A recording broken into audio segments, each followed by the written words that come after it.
Today we are going to talk about expanding and condensing logarithms. There are three rules that are used in expanding and condensing logarithms. The first rule is the product rule.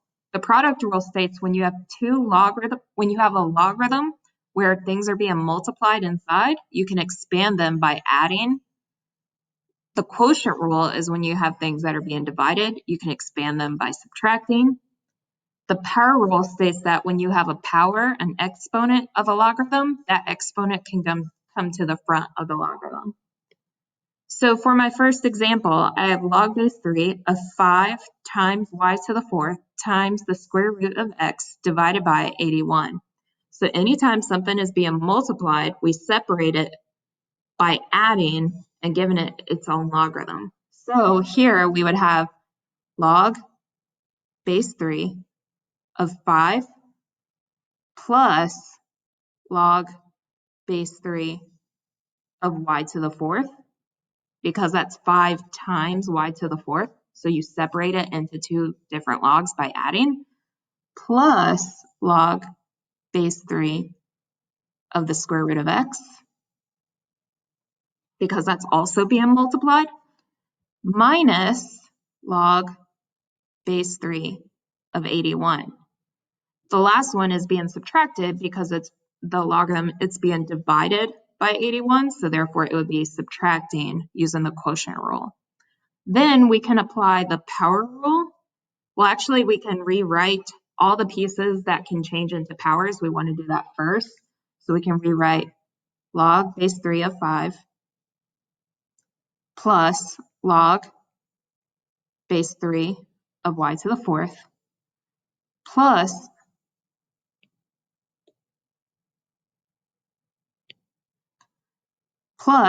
log base 3 of x to the 1/2 power. A square root written as a power is 1/2, just like an nth root is raised to the 1 over n, minus log base 3. 81 can be rewritten as 3 to the 4th power. So then, finally, our last line, we would apply the power rule to simplify and expand this logarithm as much as possible. So we have log base 3 of 5 plus 4 log base 3 of y plus 1/2 log base 3 of x,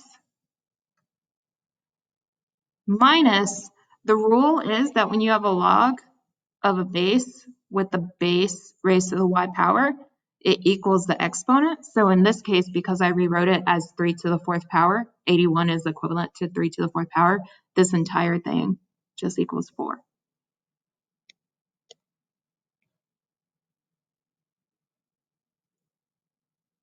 So then we're going to apply the product rule, quotient rule, and power rule for condensing logarithms. So here we have a completely expanded logarithm, and we're going to use the power rule, quotient rule, and product rule to condense it into a single logarithm. Anytime logarithms are being added, you can put them together by multiplying. When they're being subtracted, you can put them together by dividing. And when you have a number in front of the logarithm, it can become a power to that exponent. So the first thing we're going to do is apply the power rule. This is log base 2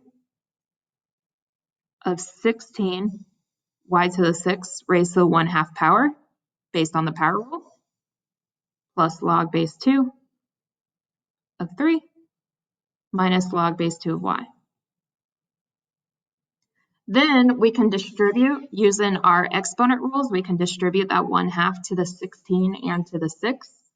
So we have log base 2 of 16 to the 1/2. And exponent raised to an exponent means you apply multiplication. So 6 times 1/2 is 3.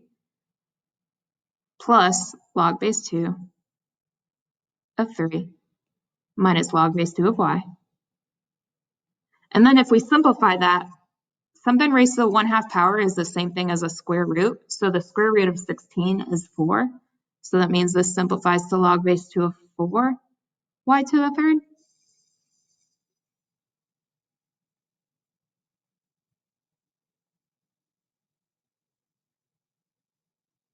And now we can apply the product rule and the quotient rule. Here we have two logs that are being added. So those two pieces, log base 2, the 4y cubed will be multiplied by 3. Using the product rule, since two logs are being added, means you can condense them by multiplying their terms. Divided by, because these two logs are subtracting by y, log base 2 of y, that means that we can divide by y using the quotient rule. And then finally, we just want to simplify using our exponent rules. When you have y to the third divided by y to the first, that means you can use the subtraction rule. When two exponents are being divided, you can simplify them by subtracting their exponents. So that would mean that we would be left with log base 2 of 4 times 3 is 12. And then y to the third divided by y to the first would become y to the second, since 3 minus 1 is 2. So our final answer would be log base 2 of 12 y to the second power.